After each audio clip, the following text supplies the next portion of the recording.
San Roque Chapel as they call me, a considerably small Spanish mission church built in the 1800s for the Spanish sailors and newly converted Filipino Christians, also known to be the first parish church of Barrio po, then a visita of St. James Parish of Subic, town of Zambales.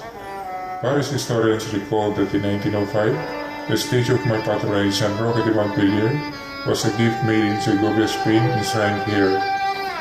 During the Spanish-American War 1899 to 1902, I was a silent witness on how the Americans easily defeated the last Spanish naval officers that took hold at Subic Bay, which put Subic and Olongapo under American naval control. When in 1932, my original dilapidated wood structure was pulled down to give way for what now exists, made of reinforced concrete structure, constructed under the supervision of then Father Leopoldo Arcara, to my present location in front of Tapan Park. Early warning of the Americans brought about by the Pearl Harbor bombings saved the original statue of San Roque when the church caretaker decided to bring home the statue for safekeeping. During the Japanese occupation, the invading forces used the naval station as a garrison and desecrated me, used as their horses' stable. Unhappy of their approaching defeat from the Allied forces, they torched me down into ashes, but my enduring walls and belfry remained towards the end of World War II.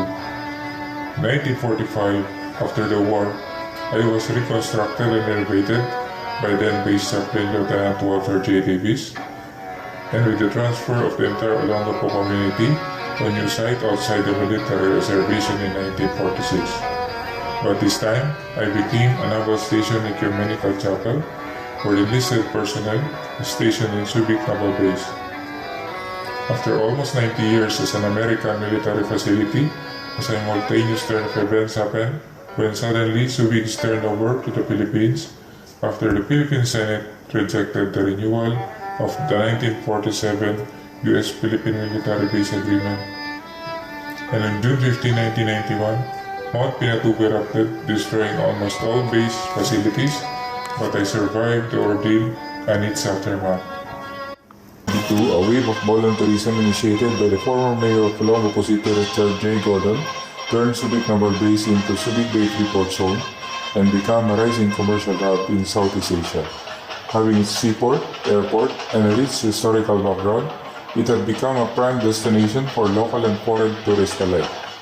In 1998, Subic Bay Freeport Zone chaplain Father Franz Alpaje began the search for the original San Roque statue, and on April 2007, the caretaker's family agreed to turn over the long-forgotten statue to the chaplaincy and to my custody. Once again, much of the cultural celebrations have become annual festivities within my grounds. On my 88th year of existence as a religious facility, a few minor changes have occurred within my walls. The floor elevated to cope up with the rising water level, not to be flooded during the rainy season. My left wing, from the original baptistry into an adoration chapel. Within my grounds, additional structures such as the convent and an open concrete pavement with stage on the left, community hall and storage building on the right.